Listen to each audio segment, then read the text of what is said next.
આપનું નામ જણાવજો. વતી દિલીપ પરસોત્તમભાઈ. કયો વિસ્તાર છે? ખત્રીવાર શેરી નંબર 2, કૃષ્ણમોલ મંદિર પાસે, સ્વામિનારાયણ મંદિર પાસે 2 વાળી શેરી ખાચો.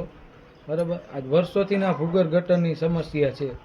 આ બીજી તારીખની વાતની મેં ભૂગર્ભ ગટર લખાવેલી છે, છતાં કાંઈ કામ આ લોકો મહાનગરપાલિકાવાળા કામ નથી કરતા અને એના માણસો મોકલે છે તો એનું કહેવાનું એવું આવે છે અમારામાં ગાર કાઢવાનું નથી આવતું અને ઢાંકણું ઊંચું કરીને પાછું બંધ કરીને વયા જાય છે. મેં બીજી તારીખ 2/8ની ફરિયાદ લખાવેલી છે, તે પછી 13/8 લખાવેલી છે. એ મારી પાસે બધી ફોન ઉપર લખાવેલી એની તારીખ મારી પાસે છે, છતાં અમારી પાસે 2/8ની કમ્પ્લેન લખાવેલી છે, તે પછીની આ બધી મારી પાસે તારીખ લખેલી છે. બરાબર.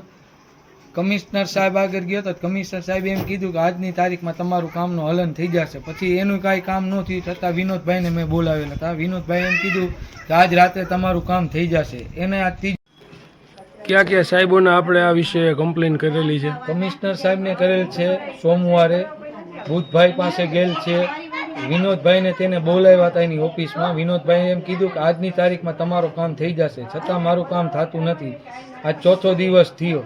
બરાબર. બુધભાઈ પાસે જાય છે તો એ એમ કહે છે કે તું મારી પાસે અરજી લખાવેલી કાગળ લેતો આવ, પણ મેં કાગળ ફોન ઉપર લખાવેલા, મારી પાસે સ્લીપ ક્યાંથી ન હોય. બુધભાઈ જ્યારે જાવ ત્યારે મને એમ કહે છે કે સ્લીપનો ફોટો પાડીને. નામ જણાવજો બેન આપનું. કેટલા ટાઈમથી આ સમસ્યા છે અહીંયા? પૂજાબેન ત્રિવેદી. કયો વિસ્તાર છે આ? અહીંયા છે ને 11 ખત્રીવાર શેરી નંબર 2.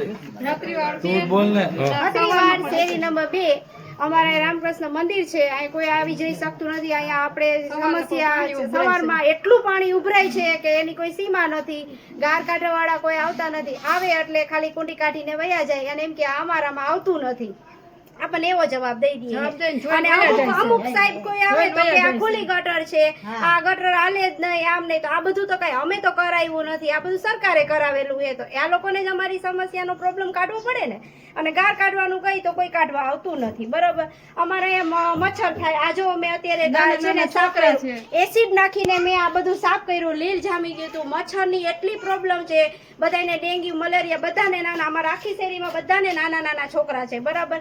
હવે આ અમારા છોકરા બીમાર પડશે, બરાબર, તો આ સરકાર જવાબ લેવાની છે. અમારા છોકરાઓને કાંઈ પણ થશે તો આ લેશે જવાબ. અમને કોઈ ખર્ચો દેવાના છે દવાખાનાના કે કોઈ પણ? અમારા બધા મિડલ ક્લાસ જ છે, કોઈ અહીંયા વેપારી લોકો નથી. બરાબર. બધી મહેનત મજૂરી વાળા જ છે. બરાબર. મજૂરી વાળા છે બધા.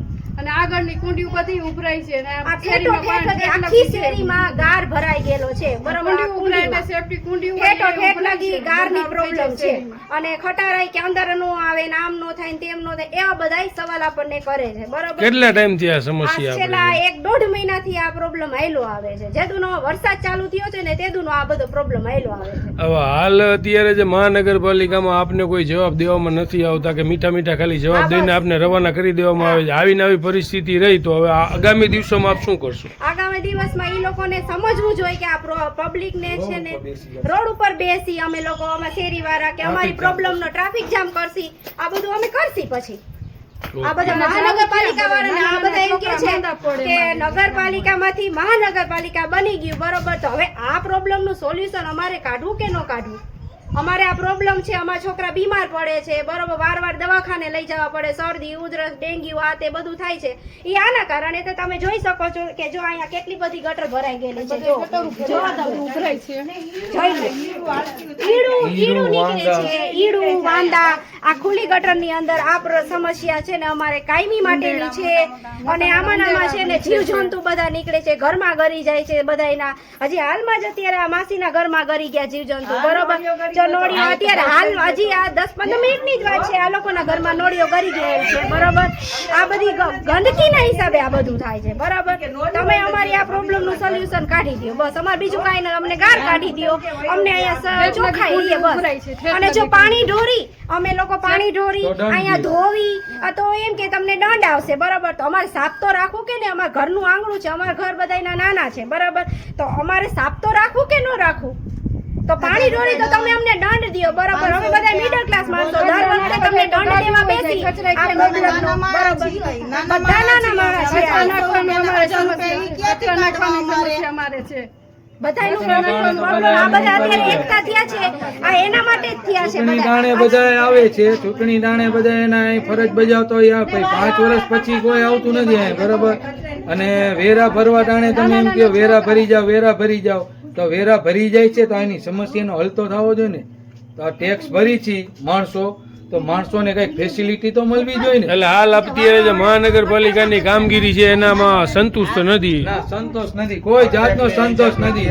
સાહેબ કમિશનર સાહેબ ને બાબુડા બનાવે છે એના માણસો અંદર, વિનોદભાઈ ની બધાય, કે તમારા અમે સાહેબ ની અમે એમ કે તમારું કામ થઈ જશે, અને પછી સાહેબ ને ઓફિસમાં બેવરાઈને બોલાવીને એમ કે વિનોદભાઈ કામ થઈ જશે, એટલે એમ કે આ કામ થઈ જશે, છતાં 4થો દિવસ છે મારે કાંઈ કામ મારી શેરીમાં થતું નથી.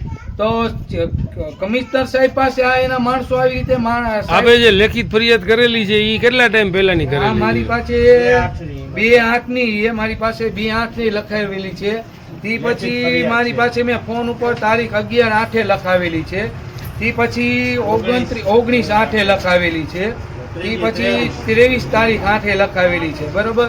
અને પાછું મેં કાલ વિનોદભાઈની ઓફિસમાં પરમ દિવસે લખી દીધું હતું મારું નામ, મોબાઈલ નંબર 26 તારીખે. છતાં હું કાલે એની ઓફિસે ગયો તો બપોરે 3:30, તો એને મને એવું કહેવામાં આવ્યું કે આજે તમારો વારો રાત્રે અમે લઈ લેશી. છતાં મેં રાતના 12 વાગ્યા લગીને રાહ જોઈ, કોઈ આવ્યું નહીં. ફોન નંબર માંગ્યા, મને કોઈ મોબાઈલ નંબર દીધા નહીં. મને કે તમારા મોબાઈલ નંબર ને તમારું નામ. કોને ના પાડી? વિનોદભાઈ એવું કીધું કે મોબાઈલ નંબર ન મળે. વિજયભાઈ ચાવડા, બરાબર. આજે હાલ અત્યારે ટૂંકામાં જે કહી શકાય કે મોરબી મહાનગરપાલિકામાં માત્ર ફરિયાદ જ લેવામાં આવે છે ને તારીખ પે તારીખ જેવા દ્રશ્યો હાલ મોરબી મહાનગરપાલિકાના જે એવું આપ કહી શકો. હા, એવી રીતે કરે છે. આ કોર્ટ જેવું કામકાજ છે. તમારો કેસ લડવાનો ને ખાલી તારીખ ઉપર તારીખ દઈ દેવાની, બરાબર. અને અંદર જાય છે એટલે આપણને એમ કે છે કે સાહેબ મીટિંગમાં છે ને સાહેબ બાયણે ગયા છે ને આપણને કોઈ મળવા દેતા નથી. હવે આગામી દિવસોમાં આને આ પરિસ્થિતિ ખત્રીવા શેરી નંબર 2 કૃષ્ણમહેલ મંદિર પાસે રહી તો આગામી દિવસોમાં આપ સ્થાનિકો શું કરશો? અમે બધા શેરીવાળા ભેગા થઈને દરબારગઢ પાસે ચકજામ કરશી અને ટ્રાફિકનું બંધ કરાવી દેશી. અને વાળવા વાળા આવે ને ઈ લોકો તે છે ને વાળતા નથી, બરાબર. અને અમારી પાસે એમ કે તમારે વાળવું ને અમે તો એના તમે દર મહિને અમને 20 રૂપિયા દેવા જોશે. વાળવા વાળા અમને એવા સવાલ કરે, અમારો કચરો લેવા નથી આવતા, બરાબર. કચરો લઈ જતા નથી, તો અમારે કરવાનું શું? હવે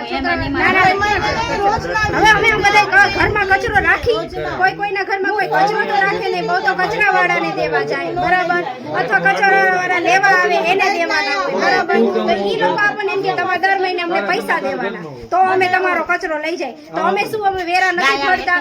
અમારા એ બધા વેરા ભરે છે, નળના વેરા ભરે છે, ઘર વેરા ભરે છે, બધાય પબ્લિક ભરે જ છે. કોઈ એમને અહીંયા રહેતું નથી, બરોબર. કે આલો ભાઈ આ સરકારી છે, હાઉસિંગ બોર્ડ છે, તો આલો ભાઈ નહીં ભરે, બધાય ભરે જ છે. ત્યારે તો એવું કહેવામાં આવે છે કે વેરા નહીં ભરો તો તમારું પાણી કનેક્શન કાપી જશે, ભૂગલ લાઈન બંધ કરી જશે. તો અત્યારે આ ભૂગલની તકલીફ છે, તો અત્યારે કેમ આડા હાથ કાન રાખી દીધો તમે? તો અત્યારે આ સમસ્યા પૂરી કરો. કે અત્યારે તો આ ખાતે આડા રાખી દીધો.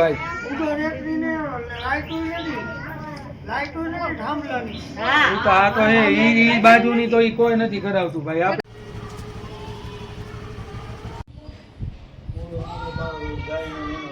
આવી ગયું.